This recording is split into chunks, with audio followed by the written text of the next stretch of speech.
So if you've been watching the news recently, you might have missed it because there's been a lot of blockchain news. There's been a lot of cryptocurrency news. If you've been watching, Bitcoin, we just hit a new all-time high.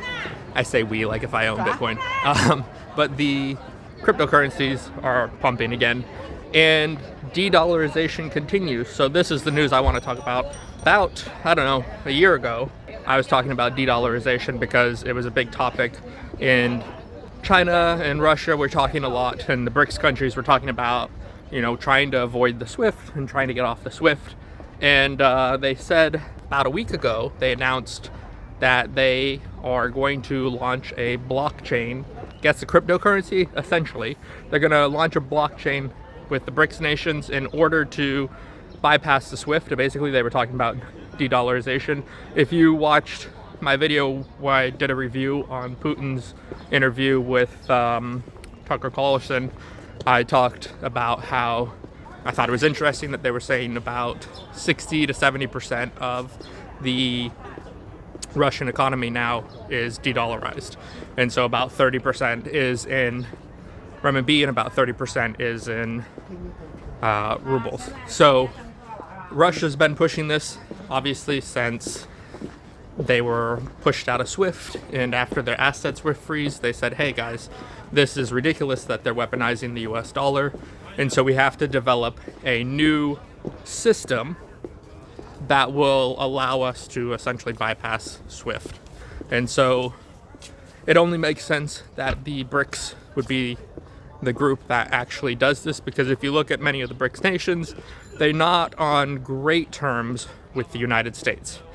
And so they're going to start building out this blockchain this year, and it was just announced, which obviously is very interesting. I'll put the clip in where I was talking about it previously, just to get my thoughts from back then to see how it reflects or how well it stacks up for today. It will also be in every nation's interest to keep the new currency stable, much like today with the US dollar. Also, if no single nation can print more BRICS dollars, inflation will be better controlled, further stabilizing the new currency. This is just my own opinion and speculation, but I think this is the goal.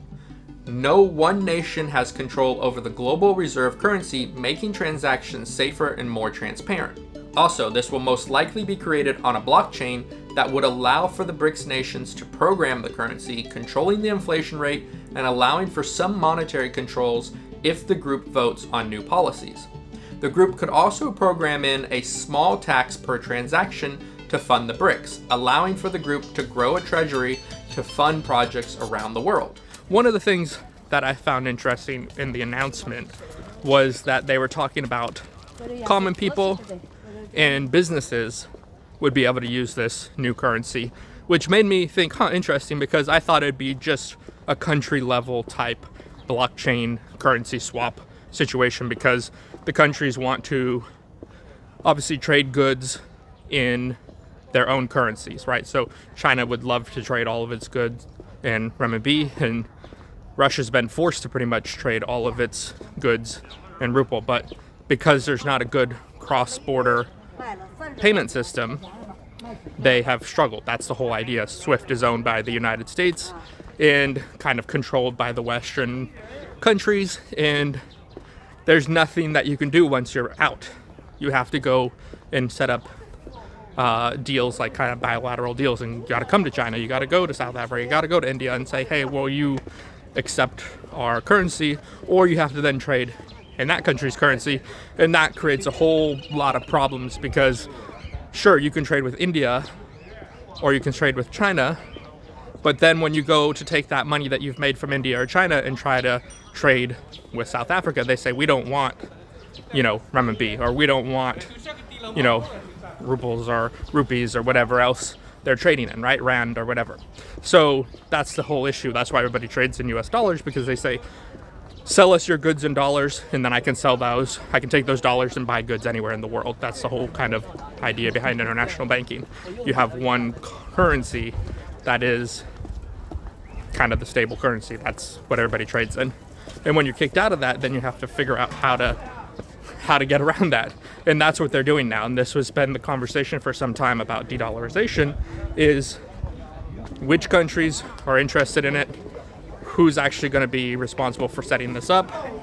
And it seems like China and Russia and the BRICS are going to move forward with this, which means maybe in 5 years we'll have a new system.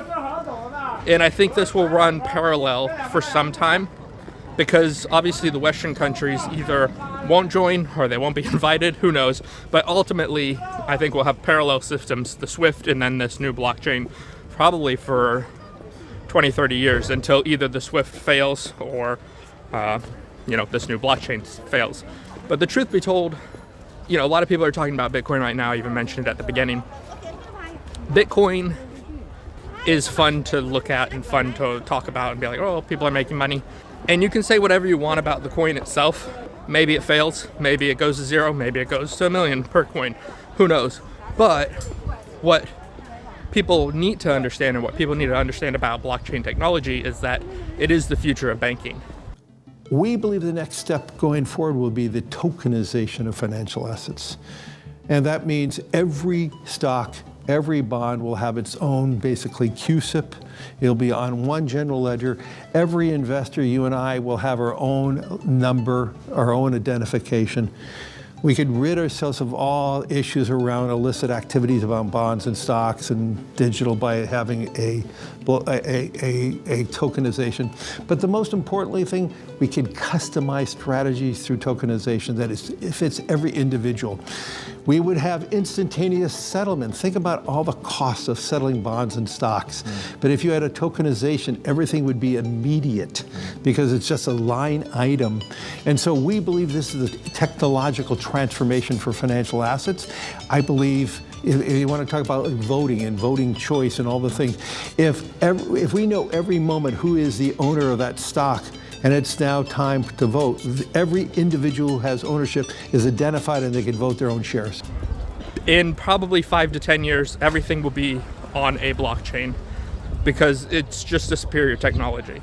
And so as time goes on, more and more people will understand the technology, more and more people will use the technology, and then you'll have legacy banks failing. So the SWIFT will fail unless they adopt blockchain technology. So regardless of where you stand on the SWIFT or this new BRICS currency, it is going to happen. And blockchain technology is going to be adopted by every banking institution in the world. It's just going to become the norm because it's superior technology. So I think legacy systems will fail. So the SWIFT is a legacy system. And unless they adopt this technology also and start changing the way that they handle payment settlements and the way they handle international banking, enough companies and enough countries and enough businesses and enough people will say, we don't want to wait, 5 weeks for our payments to settle. We don't want to have to wait for some other third party to initialize our transactions or to finalize our transactions. We want it to be immediate. We want it to happen right away, right? And so I think the technology definitely will be adopted over the next, it's already been adopted, so it's just going to continue to be adopted over the next 10, 20 years. And this is the thing with legacy systems, they always fail. You can look back to pretty much any system and say, how well did it hold up over time? And we're seeing with new technologies, things are being replaced every year. Simple things like landlines. Now we have cell phones. Simple things like the internet replaced, or computers replaced calculators, and the phone replaced computers for many people. Many people don't even have a laptop anymore because you can do everything on your phone.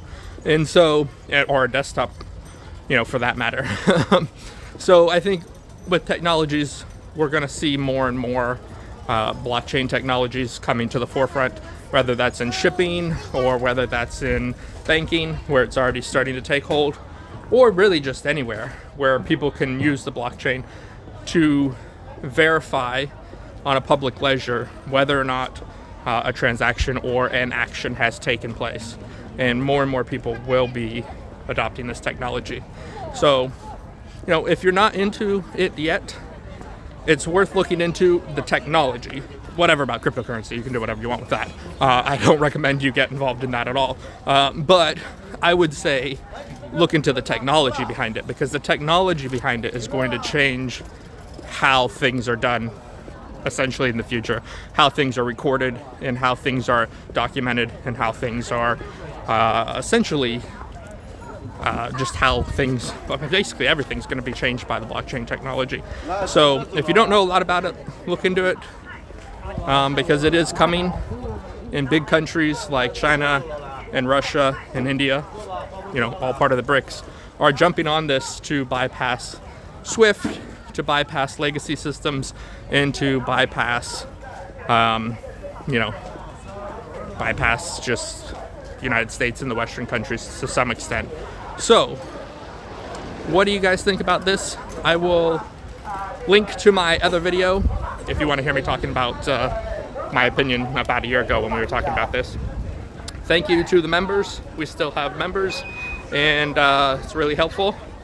And hopefully we can get some more. If you're interested in that, you can always support my channel. It's really grateful. I'm really grateful for the people that do. If not, watch the videos to the end, give it a like, and I will see you guys in the next video.